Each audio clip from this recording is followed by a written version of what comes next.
Welcome to Kenton's videos. Enjoy the video. In this video, I will explain how to make oxygen in Minecraft, focusing on breathing underwater. Exploring the vast oceans can be exciting, but running out of air is a real danger.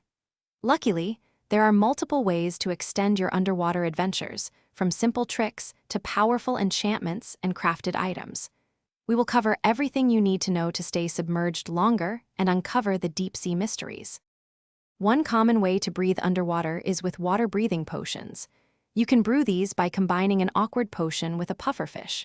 For longer dives, add redstone dust to extend the effect to 8 minutes. Additionally, a turtle shell helmet provides 10 extra seconds of breath.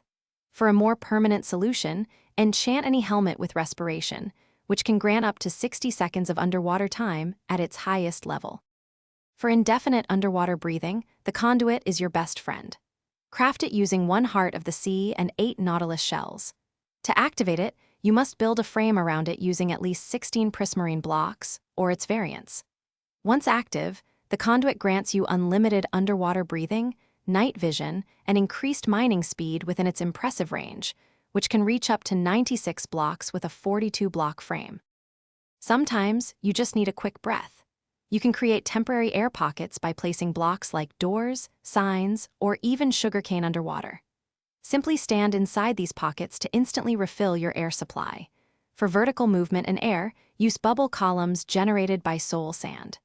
Remember, combining these strategies, like wearing a respiration helmet while using a water-breathing potion, will maximize your time exploring the deep. Thanks for watching. Consider subscribing if we helped you.